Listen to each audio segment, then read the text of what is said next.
In the early hours of 15th January 1966, a group of young army officers, mostly from the Igbo ethnic group, led what is now known as the first military coup in Nigeria.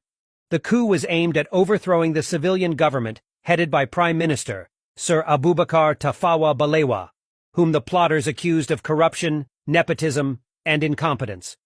The coup resulted in the deaths of several high-ranking politicians and military officers, including Prime Minister Balewa, Premier of the Northern Region, Sir Ahmadu Bello, Premier of the Western Region, Chief Samuel Akintola, Finance Minister Festus Okoti Igbo, and Brigadier Samuel Adesujo Ademulegun, who was killed in bed with his wife by Major Timothy Onwatuegwu. The coup leaders, under the leadership of Major Chukwuma Kaduna Nzeogwu, announced the establishment of a military government to purge Nigeria of corruption and to restore dignity to the Nigerian people. The coup plotters attacked the cities of Kaduna, Ibadan, and Lagos, while also blockading the Niger and Benue River within a 2-day span of time before they were subdued. The general officer commanding the Nigerian army, Johnson Aguiyi Ironsi, was compelled to take control of the government of a country in upheaval, inadvertently putting Nigeria's nascent democracy on hold. Aguiyi Ironsi's ascendancy to power was, however, deemed a conspiracy by the coup plotters, who were mainly Igbo officers, to pave the way for him to be head of state of Nigeria. Aguiyi Ironsi was of Igbo extraction too.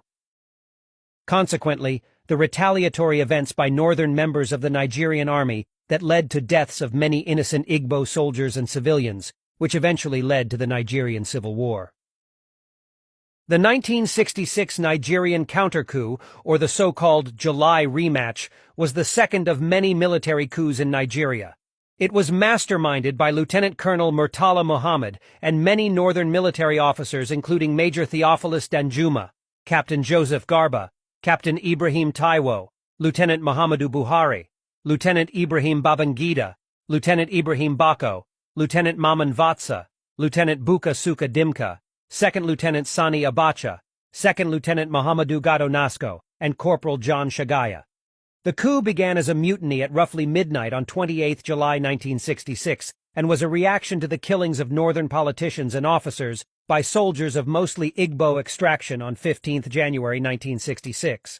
The July counter-coup resulted in the murder of Nigeria's first military head of state, General Johnson Aguiyi Ironsi, and Lieutenant Colonel Adekunle Fajuyi, the military governor of western Nigeria, who was hosting a visiting Aguiyi Ironsi in Ibadan.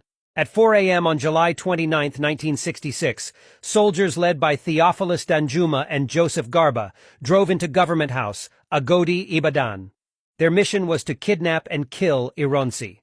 The gentleman officer in Adekunle Fajuyi, however, took over. He refused to allow his commanding officer to be killed under his roof. He felt it would give rise to Yoruba, Igbo suspicion and everlasting hatred, woven into a conspiratory theory. Unfortunately, he paid the supreme price for his courage. Upon the termination of Ironsi's government, the coupists installed Lieutenant Colonel Yakubu Gowon, a northern officer, as the head of state. The 1966 Nigerian coup and counter-coup were two significant events that shaped the country's history. The coups had far-reaching consequences on Nigeria's politics, economy, and social fabric, and their legacy is still felt today. The events of the coups serve as a reminder of the dangers of ethnic and religious tensions in a diverse society and the importance of building institutions that can withstand political instability and violence.